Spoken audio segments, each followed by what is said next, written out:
हमारे विशेष कार्यक्रम शख्सियत में आपका स्वागत है। शख्सियत में इस बार हमारे साथ हैं हिमाचल प्रदेश भारतीय जनता पार्टी के अध्यक्ष सतपाल सिंह सत्ती जी।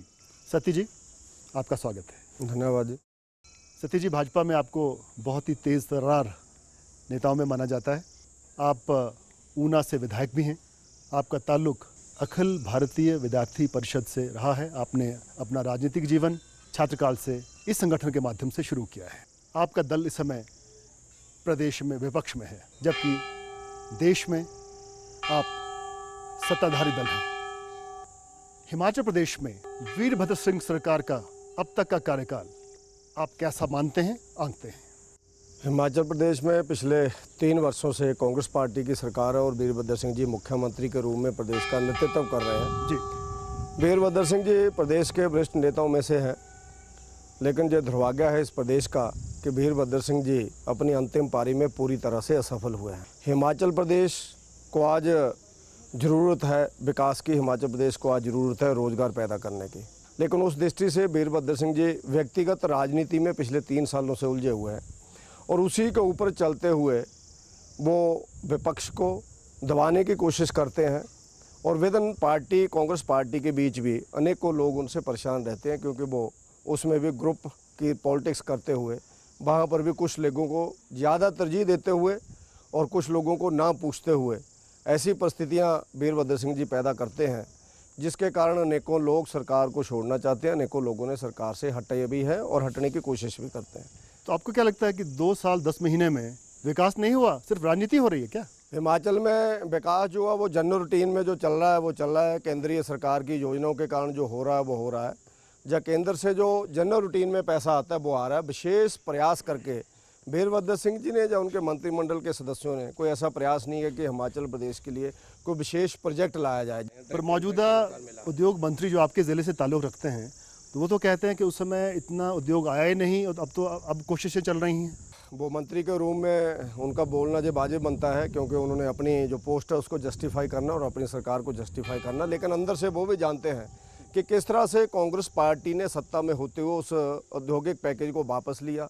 हिमाचल प्रदेश में उद्योग आने बंद हुए, रोज़गार पैदा होना बंद हुआ और उसके कारण आज भी अनेकों क्षेत्र में उद्योग का एक विषय लिया है, लेकिन अनेकों क्षेत्रों में वीरभद्र सिंह जी 1 साल पहले तक केंद्र में कांग्रेस की गवर्नमेंट थी, उस समय अनेकों काम करवा सकते थे। वीरभद्र जी केंद्र में मंत्री रहे? केंद्र में मंत्री भी रहे, केंद्र में हिमाचल प्रदेश से 2 मंत्री रहे, आनंद शर्मा जी, और लेकिन कोई बहुत बड़ा प्रोजेक्ट या कोई बहुत बड़ी स्कीम को लेकर के नहीं आए। लेकिन आज सौभाग्य है कि देश में नरेंद्र मोदी जी जैसा विकासशील प्रधानमंत्री आज बैठा है और हिमाचल से मोदी जी का विशेष लगाव है। आप मुझे ये बताइए कि केंद्र में सरकार आपके दल की आ गई है, 1.25 साल हो गया है, आपको क्या लगता है कि अभी तक हिमाचल को क्या दिया है? हिमाचल प्रदेश को नरेंद्र मोदी जी के समय पर एम्स मिला। अभी एम्स का मुझे लगता है कि कुछ महीनों के अंतर्गत शिलान्यास होने वाला है। कांग्रेस वाले तो अपना क्लेम कर रहे हो, कहते पहले हो गया था। कांग्रेस वाले तो ये भी बोल रहे हैं मेडिकल कॉलेज हो गए थे। हमने विधानसभा के अंदर भी पूछा मेडिकल कॉलेज हो गए थे तो उसके लिए कितना पैसा है, तो कौल सिंह जी ने स्वयं खड़े होकर के कहा कि 1 रुपया नहीं आया, जो आया वो नड्डा जी के मंत्री बनने के बाद और केंद्र में मोदी जी के आने के बाद पैसा आया है। इसी तरह से हिमाचल प्रदेश के लिए Indian institute of medical sciences वो नरेंद्र मोदी जी के कारण आया। और हिमाचल प्रदेश के लिए आप सब लोग जानते हैं कि ये फेडरल सिस्टम है, जहां प्रयास हिमाचल प्रदेश की गवर्नमेंट करेगी तभी केंद्र सरकार उसमें सहयोग करेगी। अगर हिमाचल प्रदेश की सरकार लड़ने में बिजी रहेगी, आपसी राजनीति करने में बिजी रहेगी, मुख्यमंत्री जी अपने केसेज में अपना बचाव करने में ही दिल्ली के चक्कर 10-10 बार पूरे 1 महीने में लगाएंगे और विकास की कोई योजना लेकर के नहीं जाएंगे, तो मुझे लगता है कि केंद्र सरकार डायरेक्ट पैसा तो किसी को भी नहीं देती, योजनाओं को मंजूर करती है। तो जो योजना जहाँ से गई है उसमें उन्होंने मंजूरी दी है और अगर रुकी पड़ी है तो हिमाचल प्रदेश की सरकार की जिसको हम कह सकते हैं गतिशीलता ना होने के कारण रुकी है अनेकों योजनाएं।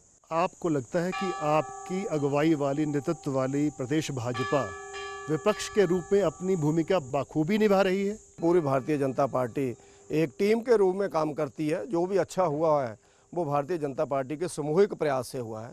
कोई कमी रही होगी तो मैं उसको मानता हूँ कि वो शायद मेरे कमी के कारण या और किसी कमी के कारण रहा होगा, लेकिन जो अच्छा हमने किया है विपक्ष की, हमने अच्छी भूमिका निभाई है।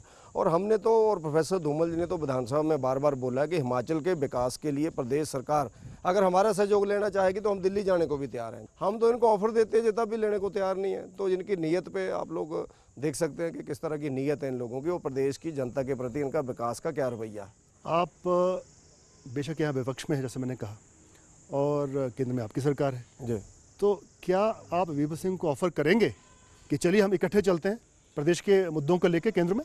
हिमाचल प्रदेश के विकास के लिए भारतीय जनता पार्टी को, भारतीय जनता पार्टी के नेताओं को जब भी प्रदेश सरकार निमंत्रण देगी, प्रदेश सरकार हमारा सहयोग मांगेगी, तो वो हम हिमाचल के हित में राजनीतिक प्रतिबद्धताओं को तोड़ते हुए हिमाचल के हित में हम हमेशा खड़े हुए नजर आएंगे। इसका मैं विश्वास अपने तरफ से भी और अपने माननीय नेताओं की तरफ से भी प्रदेश की जनता को देना चाहता हूँ। प्रदेश का भला हो, प्रदेश में लोगों को रोजगार मिले, प्रदेश में जो इंफ्रास्ट्रक्चर है हिमाचल प्रदेश का, चाहे वो सड़कों से संबंधित हो, चाहे रेलवे से संबंधित हो, चाहे पावर प्रोजेक्ट से संबंधित हो, या फिर हमारा टूरिज्म की दृष्टि से हो, इन सब में जो भी सरकार प्रोजेक्ट बना करके देगी हम जाने को तैयार हैं। आप कांग्रेस को सहयोग देने को तैयार हैं इन मुद्दों पे? पूरी तरह सहयोग देने को तैयार हैं प्रदेश हित में।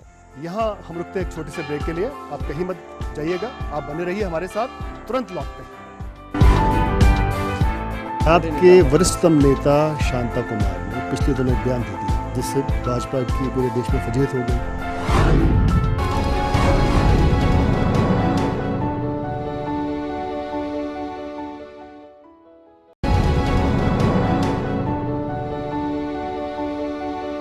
के बाद आपका स्वागत है।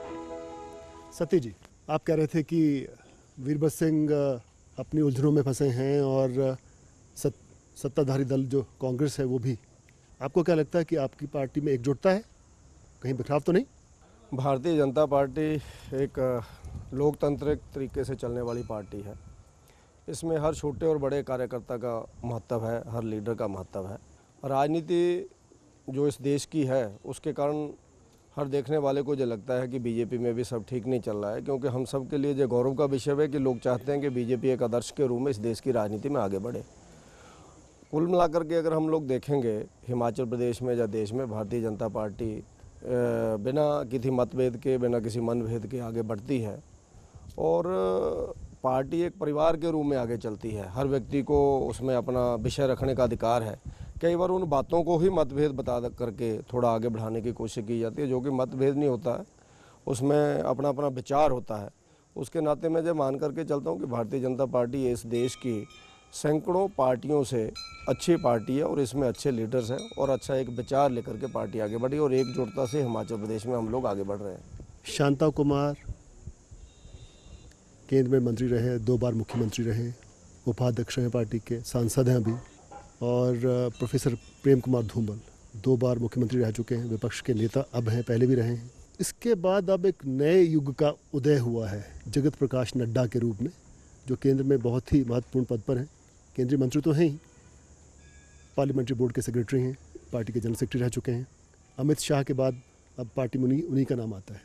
तो क्या हम ये माने कि अब 3 ध्रुव हैं भाजपा में, क्या भाजपा एक ही है? हिमाचल प्रदेश में प्रोफेसर प्रेम कुमार धूमल जी और शांता कुमार जी जो तो बड़े वरिष्ठ नेता हैं। शांता जी हम कह सकते हैं कि बड़े लंबे समय तक उन्होंने पार्टी में काम किया और आज भी पार्टी में काम कर रहे हैं, बड़ी उम्र में कर रहे हैं और आज भी वो वरिष्ठ नेताओं में से एक हैं। और उसी तरह से प्रोफेसर धूमल जी ने भारतीय जनता पार्टी को हम अगर कहें तो हर घर घर तक पहुंचाने में बहुत बड़ी अहम भूमिका अदा की है। इन लोगों के योगदान को हिमाचल प्रदेश में नकारा नहीं जा सकता भारतीय जनता पार्टी की दृष्टि से और प्रदेश की राजनीति की दृष्टि से। और आज भी इनका बहुत बड़ा महत्व है। प्रोफेसर धूमल जी आज विपक्ष के नेता हैं, शांता जी हमारे प्रमुख मार्गदर्शकों में से एक हैं। जगत प्रकाश नड्डा जी ने भी अपनी राजनीति विद्यार्थी काल से शुरू की थी और युवा मोर्चा से होते हुए बीजेपी के अनेकों प्रदेश में पदों पर रहते हुए, देश में पदों पर रहते हुए आज वो केंद्र में नरेंद्र मोदी जी के मंत्रिमंडल में मंत्री हैं। हम सब के लिए जो सौभाग्य का विषय है कि हिमाचल प्रदेश से स्वास्थ्य विभाग आज हमें इतना महत्वपूर्ण विभाग हिमाचल प्रदेश को मिला है। तो हर व्यक्ति की अपनी अपनी भूमिका है, अपना अपनी जिम्मेवारी है। उन सब जिम्मेवारियों को जो सभी लोग निभा रहे हैं और इनके साथ बाकी कार्यकर्ताओं की एक बहुत बड़ी टीम हिमाचल प्रदेश में खड़ी है।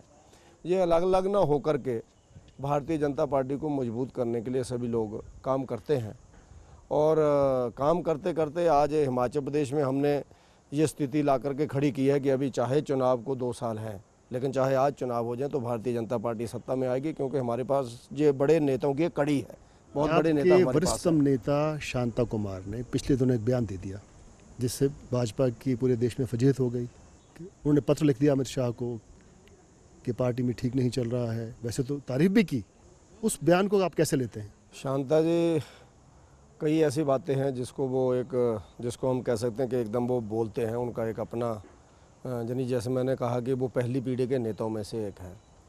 तो हिमाचल प्रदेश में, पूरे देश में राजनीति में अनेकों चीज़ें उनके मन बदली में ये हैं। टीस तो नहीं कि केंद्र में मंत्री नहीं बन पाए, 75 से ऊपर हो गए थे? अनेकों चीज़ें हिमाचल प्रदेश में और देश में राजनीति में बदली हैं। उस दृष्टि से बीजेपी में भी चंद चीज़ें बदली होंगी, वो शायद उनको कई बार अखरती हैं, जिसके कारण वो उसको बोल देते हैं। मैंने यही आपके ध्यान में भी लाया हूँ। पंजाब के मंत्री ने कह कि- दिया कि मनोरंजन कालिया ने कि अनुशासनहीनता कर रहे हैं शांता कुमार। शांता जी के बारे में अगर निर्णय लेना तो मुझे लगता है वो केंद्रीय नेतृत्व को लेना है कि वो क्या बोल रहे हैं, उस पर क्या बोलना है।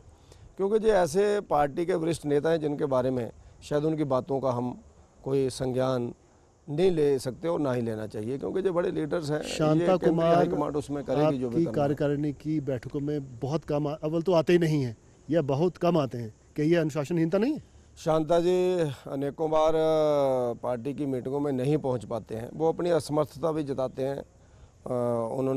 उनका कहना है कि अभी मजाक में भी वो बोलते हैं कि मैं सीनियर सिटीजन हो गया तो इसलिए थोड़ा मुझे छोड़ दिया जाए, तो बाकी मैं आपके साथ हूँ। आपकी बात पटुता का कमाल है। आपने देखा होगा कि अभी हाल ही में गवर्नर महोदय को हमने ज्ञापन दिया, तो उनसे मेरी बातचीत हुई थी, उन्होंने यही कहा कि मैं आपके साथ खड़ा हूँ। अखबार में बयान भी दिया कि जो बीजेपी कर रही है, जो बीजेपी त्यागपत्र की मांग कर रही है, मैं उसके साथ हूँ और वीरभद्र सिंह जी को त्यागपत्र नैतिक दृष्टि से दे देना चाहिए। लेकिन इतनी दूर नहीं आ सकता हूँ, क्योंकि 8 घंटे का सफ़र पालमपुर से करके उनको आना था। वो दिल्ली से पिछले दिन ही पालमपुर में पहुँचे थे। ऐसा नहीं है, मन से वो भारतीय जनता पार्टी के साथ हैं, तन से भी भारतीय जनता पार्टी के पास है। कई बार कुछ कार्यक्रमों में नहीं पहुँच पाते हैं, वो बातचीत हो जाती है हमारी। 2017 में विधानसभा के चुनाव होने हैं, इस बार आपका मुख्यमंत्री पद का उम्मीदवार कौन होगा? मुख्यमंत्री बीजेपी में कौन बनेगा ये हमारे हाई कमांड तय करती है। और आपने देखा होगा कि भारतीय जनता पार्टी के लिए मुख्यमंत्री कौन बनेगा ये बहुत बड़ी अहमियत नहीं रखता है। भारतीय जनता पार्टी सत्ता में आनी चाहिए, ये हमारे लिए अहमियत है। और इसलिए जो भी हाई कमांड निर्णय लेगी, भारतीय जनता पार्टी उसके साथ कंधे से कंधा मिला करके खड़ी है।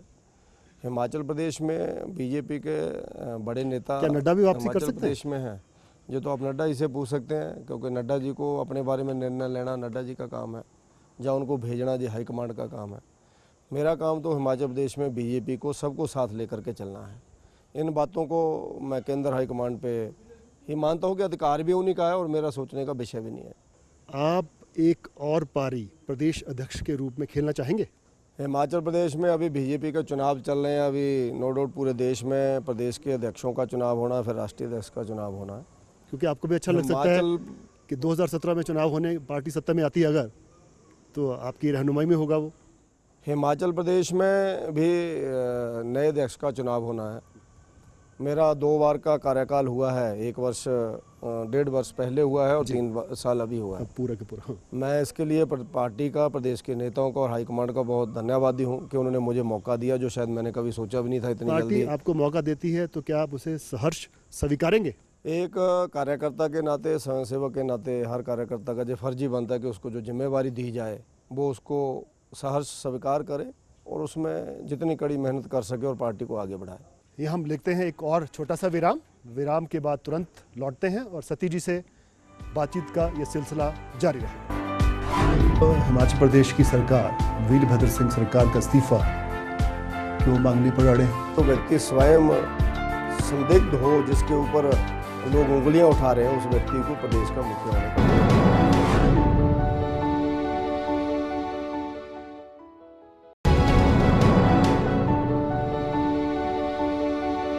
ब्रेक के बाद आपका एक बार फिर से स्वागत है।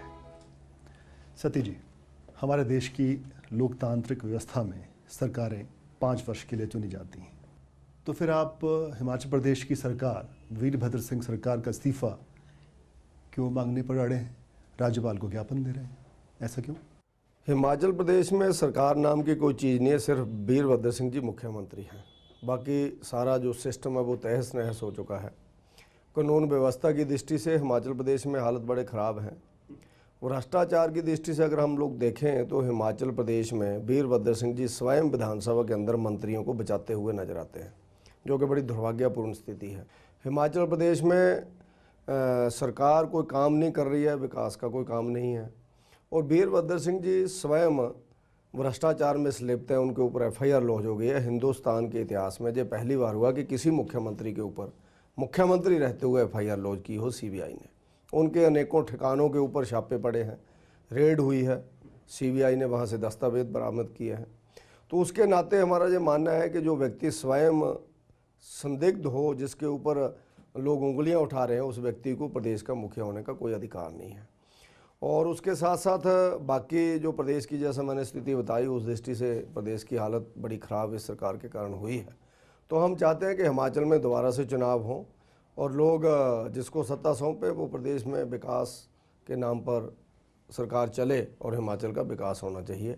चलिए, आप ये बताइए कि रेड्स हुए मुख्यमंत्री के आवास पर, अन्य ठिकानों पर, वो अलग बात हो गई। उस दिन उनकी पुत्री की शादी थी, क्या ये उचित समय था? वैसे ये बड़ा एक शहीद होने के लिए गुणगान किया जा रहा है कि पुत्री की शादी थी। यानी किस व्यक्ति को उन्होंने कार्ड दिया था, कोई एक कार्ड बता दे हमें। शादी में कार्ड भी छपते हैं, और इन दिनों किसकी शादी हुई पूरे देश में सिवाय उस शादी के, कोई हमें बताए। यानी हमें समझ में नहीं आ रहा था कि इसका गुणगान क्यों किया जा रहा है कि बेटी की शादी थी, रेड पड़ गई। और कोई व्यक्तिगत घर में फंक्शन होगा, हमें नहीं आइडिया उसका क्या है, क्योंकि इन बातों पे मैं ज़्यादा बोलना नहीं चाहता। लेकिन इस तरह से शहीद होने की भी ज़रूरत नहीं है आदमी को। और सीबीआई के तो एक अधिकारी ने कहा हुई है कि इससे बढ़िया मौका कोई होता भी नहीं है जिस दिन बड़े लोगों के घरों में शादियां हों, तो उसी दिन गड़बड़ होती है। आपके एक महासचिव रणधीर शर्मा जी, उन्होंने कहा कि भाजपा के संपर्क में कांग्रेस के कई विधायक हैं, मंत्री हैं, और पूर्व मुख्यमंत्री और मौजूदा समय में विपक्ष के नेता प्रोफेसर प्रेम कुमार धूमल ने भी कहा कि कांग्रेस के लोग अछूत नहीं हैं। तो क्या आप जोड़ तोड़ कर सत्ता हथियाना चाहते हैं? कोई 2 साल सब्र नहीं कर सकती भाजपा? नहीं, हिमाचल प्रदेश में जैसा आजकल चला है, आप लोग ठीक बोल रहे हैं, हमारे बड़े वरिष्ठ नेताओं ने बोला है। मैंने आपको अभी इससे पूर्व बोला भी है कि हिमाचल प्रदेश में सिर्फ जनता परेशान है, बीजेपी के लोग परेशान है, ऐसा नहीं है। हिमाचल में कांग्रेस के जो मंत्रिमंडल में लोग हैं वो भी परेशान हैं। अनेकों बार मंत्रिमंडल की बातें निकल करके बाहर आई कि अंदर मंत्री लड़े। एक मंत्री ने दूसरे को बोला कि आप ज़्यादा करप्ट है, दूसरे ने कहा आप ज़्यादा करप्ट है, और वीरभद्र सिंह जी ने उनमें समझौता कराया कि नहीं, दोनों बराबर ही हैं, आप चुप रहो। ये ऐसी स्थिति जिस देश में हो, प्रदेश में हो, आपके उस संगठन हम लोग देख सकते हैं कि क्या हालत है। संगठन के चुनाव हो रहे हैं, आपके यहाँ भी तो कहीं शांता गुट और धूमल गुटों में लड़ाई? नहीं, हिमाचल प्रदेश में चुनाव बड़े शांतिपूर्वक संपन्न हो रहे हैं। 73 मंडलों में से हमारे 50 मंडलों के चुनाव हो चुके हैं, और बाकी भी सारे आराम से 10 तारीख तक सारे मैक्सिमम लोग निकल जाएंगे, चुनाव हो जाएंगे। यहाँ कोई गुट नहीं है, एक पार्टी है। पार्टी में अनेकों नेताओं का अपना अपना आधार है, अपना अपना मान सम्मान है। उसके नाते इनको कई बार गुट में हम लोग निकाल देते हैं कि जिसका गुट है जी उसका गुट है। अनेकों जगहों पे सब लोग लगे हैं, अपना अपना काम कर रहे हैं, बड़े नेता उसमें सहयोग कर रहे हैं। तो इसलिए हिमाचल में जैसा कि दावा किया जा रहा है, तो क्या यदि कांग्रेस के लोग टूट कर आते हैं तो आप सरकार बना लोगे? ये भविष्य की बातें हैं, इसलिए भविष्यवाणी करना शायद मेरा काम भी नहीं है। अच्छा, एक बात और आज की सियासत में चल रही है, डीएनए की बात हो रही है। कोई बिहार का डीएनए की बात कह रहा है, कोई किसी पार्टी के, कोई वीरभद्र सिंह जी के डीएनए की बात कर रहा है, कोई किसी के कर रहा है। तो ये क्या कोई राजनीतिक पार्टियों का कभी कोई डीएनए होता है क्या? तो व्यक्ति का तो हम मानते हैं कि होता है, साइंटिफिकली प्रूव्ड है। तो ये क्या राजनीति आजकल चल रही है? कांग्रेस का डीएनए तो पूरा देश जानता है कि कांग्रेस का डीएनए क्या है। भ्रष्टाचार में उनके डीएनए में छुपा हुआ भ्रष्टाचार। और इस देश में कांग्रेस आज चला रही है कि हमारी सरकार को स्थिर करने की कोशिश की जा रही है। कांग्रेस अपने गिरेबान में झांक करके देखिए, उसने इस देश की कितनी सरकारों को गिराया। पुराना इतिहास क्या बोलता है? हम तो गिरा नहीं रहे हैं, हम तो ये कह रहे हैं कि आपका मुखिया फंसा है, जब मुखिया को हटाओ, नहीं तो सरकार के चुनाव होने चाहिए। हम तो केंद्र से मांग कर रहे हैं, माननीय महामहिम राज्यपाल जी से हम मिले हैं, और आगे भी हम लोग को मिलेंगे कि सरकार को हटाए प्रदेश में जो अत्याचार हो रहा है। यानी आप प्रदेश की हालत देखें कि हिमाचल में प्रतिदिन खबरें आती हैं कि मुख्यमंत्री जी के पुतले भारतीय जनता पार्टी की ओर से जलाए गए, और कांग्रेस ने प्राइम मिनिस्टर मोदी जी के पुतले जलाए कि उन्होंने गलत रेड डलवाई, सीबीआई का छापा डलवाया। लेकिन बीजेपी के लोग जो पुतला दहन कर रहे हैं उसमें बीजेपी के लोगों के ऊपर केस बन रहे हैं, पुलिस पुतले खींच रही है, पुलिस लड़ रही है। लेकिन वीरभद्र सिंह जी के पुतले के अगेंस्ट जब मोदी जी का पुतला फूंका जा रहा है तो उसको पुलिस पूरा संरक्षण देती है, पुलिस खड़ी रहती है। और कई जगह तो पुतले गाड़ियों में लाए जा रहे हैं, गवर्नमेंट की गाड़ियों में लाए जा रहे हैं। तो जिस प्रदेश में ये हालत, तो मैं मानता हूँ कि पुतला दहन का जो कार्यक्रम है, मैं व्यक्तिगत रूप से अगर कहूँ, मैं इसके ही विरोध में हूँ, अगर मैं ये मानूँ। लेकिन अब ये राजनीति का एक बीच में हिस्सा है, तो उसके नाते हम भी कर रहे हैं। लेकिन अगर ये गलत है कानूनी दृष्टि से, तो मुझे लगता है दोनों के लिए गलत है। अगर अधिकार है तो दोनों का अधिकार है। तो इसलिए इस तरह की गवर्नमेंट हिमाचल में चल रही है, तो उसके कारण हम कह रहे हैं कि लॉ एंड ऑर्डर की स्थिति बड़ी ख़राब है। हिमाचल प्रदेश में नशे के जगह जगह पर अड्डे खुल गए हैं, और हिमाचल प्रदेश में अनेकों लोग आज नशे के कारण मर रहे हैं। उसके कारण हम इस सरकार के विरोध में, वीरभद्र सिंह जी के कोई पहले भी 5 बार मुख्यमंत्री हो रहे हैं, तो उसके नाते बीजेपी तो उनके जो काम है, उन कामों के कारण उनसे रिजाइन मांग रही है, उनकी सरकार को हटाना चाहती है। सरकार के सभी मंत्री, प्रदेश कांग्रेस के अध्यक्ष, सभी विधायक राष्ट्रपति से मिले हैं। कहा जा रहा है कि ज्यादती हुई है मुख्यमंत्री के साथ, सरकार को गिराने की कोशिश हो रही है। क्या टिप्पणी आपकी? अब इन परिस्थितियों को देख करके तो ये लगता है कि फिर CBI, थाने जैसा बंद कर देने चाहिए, और उनको पूछ करके रेड मारनी चाहिए कि आपके घर में आ जाएं, आपने डॉक्यूमेंट छुपा लिए या नहीं छुपाए हैं, आपने अपना हिसाब किताब कर लिया या नहीं कर लिया है। पुलिस, CBI, इन सब लोगों को कौन रोक सकता है? ये ऑटोनोमस बॉडीज हैं, इंडिपेंडेंट ऑर्गेनाइजेशंस हैं। और कांग्रेस के लोग तो इस तरह से प्रचार कर रहे हैं कि जैसे पता नहीं क्या हो गया, रेड पड़ गई, क्या बड़ा भारी कोई पहाड़ गिर गया इनके ऊपर। अब रेड पड़ी है, उसको आप लोग फेस करो, उसमें क्या दिक्कत है? हिमाचल प्रदेश के अनेकों लोगों की ज़मीनें नाप दी पूरी प्रदेश सरकार ने। हमारे लोगों के घर तक, रिखीराम कौंडल जी के घर में कितने दिन विजिलेंस बैठी रही, हम तो नहीं चलाए। ठीक है, विजिलेंस जाए, विजिलेंस देखे, विजिलेंस का काम ही ये है। ये तो वैसा ही है कि जैसे कोई दुकानदार ये बोले कि एक्साइज के इंस्पेक्टर दुकानों पे क्यों आ रहे हैं, तो एक्साइज डिपार्टमेंट किस लिए खोला? अगर इंस्पेक्टर का फिर काम क्या है? ऐसे ही CBI का, पुलिस का काम क्या है? अगर भ्रष्टाचारियों को पकड़ना नहीं है, भ्रष्टाचारियों के डॉक्यूमेंट्स आपने नहीं लेने हैं, हिमाचल तो मुझे प्रदेश लगता है तो क्रिकेट फिर एसोसिएशन के अध्यक्ष अनुराग ठाकुर हैं, भारतीय जनता युवा मोर्चा के राष्ट्रीय अध्यक्ष हैं, BCCI के सचिव हैं, तीसरी बार सांसद हैं, धूमल साहब के पुत्र हैं। HPCA पे भी बहुत आरोप हैं कि गड़बड़ किया है, सब कुछ केसेस बने। HPCA को मुख्यमंत्री वीरभद्र सिंह जी शायद इसलिए टारगेट बनाते हैं कि अनुराग ठाकुर जी धूमल जी के बेटे हैं और BJP के MP हैं। मुझे लगता है अगर HPCA ने, किसी और ने अध्यक्ष रहते इतना काम किया होता तो शायद वीरभद्र सिंह जी उसको बुला करके शायद प्रशंसा पत्र भी देते और उनकी प्रशंसा भी करते। जो दुर्भाग्यपूर्ण स्थिति है कि हिमाचल प्रदेश में इतना अच्छा होने के बावजूद उस व्यक्ति को परेशान करने की कोशिश की जाती है। और भारतीय जनता पार्टी भी इसलिए अनुराग जी के साथ खड़ी है क्योंकि उनके साथ गलत हो रहा है।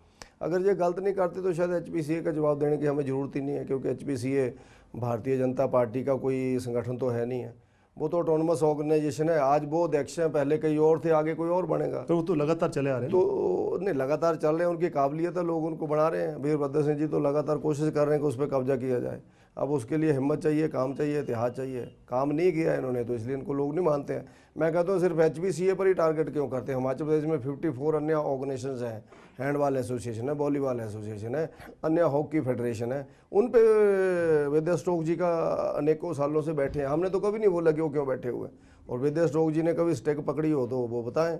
लेकिन ठीक है, उन्होंने क्या किया और वो भी बताएं। और वीरभद्र सिंह जी बोलते थे मैं बड़े बड़े ग्राउंड बनाऊंगा, हमें बताएं कहाँ है ग्राउंड जो उन्होंने बनाए हैं। इसलिए HPCA ने अच्छा काम किया। हिमाचल में एक अच्छा टूरिज्म का स्कोप बढ़ा। मुझे लगता है उसको राजनीति से जोड़ करके नहीं देखना चाहिए। मैं तो इतना निवेदन करूंगा। आपने ETV के साथ बातचीत की, इसके लिए आपका बहुत बहुत धन्यवाद। Thank you so much. धन्यवाद जी, आपका बहुत बहुत धन्यवाद। इस खास पेशकश में बस इतना ही।